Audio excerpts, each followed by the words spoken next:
Grabe ka init sa panahon na to matats, mao nang wa sa tay libre sa kayha ang atong himuon karon kay wa man tay isda ani, wa man tay dunggo, mag-ihaw tag manok ani kana pinakadako jud. Og ato nang dalion matas, transition na ta dayon ha, ato nang himulbulan dir ano og paghuman ato himulbol, mokuha po tag kamunggay kay aton ipares didto. Pagkahuman wa man tay paminta ani, mokuha po tag sili nga pila ka buok diha.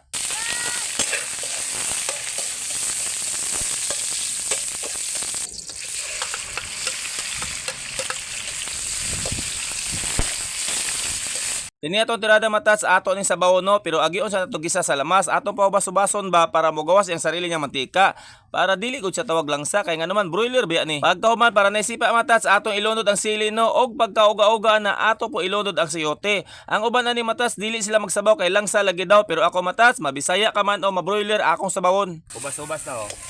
Ana ba para mawa ang langsa. Oh. Ubas-ubason na to. Ubas butang tubig. Di ba? Kada para dili lang sa. Pagka man to butang og tubig matas atong lunuran og asino kay katong tuyo nga atong gibutang ganiha gamay ra kaayo to og isa pa dili ni adobo nga puro tuyo ato ibutang. Pagka man gilunod akong kamunggay og pila ra istorya. Achop na matats. Pila ra koy kalaga ni ato tilawan.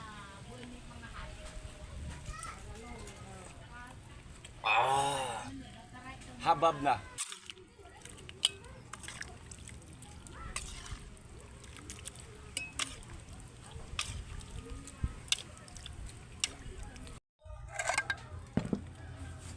Habab na matats. O diba? Ano ang tirada dia? Tilawan dito, tilawan.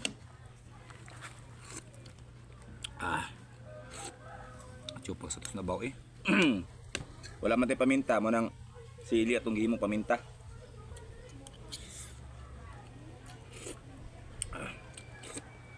Ano sa baw eh?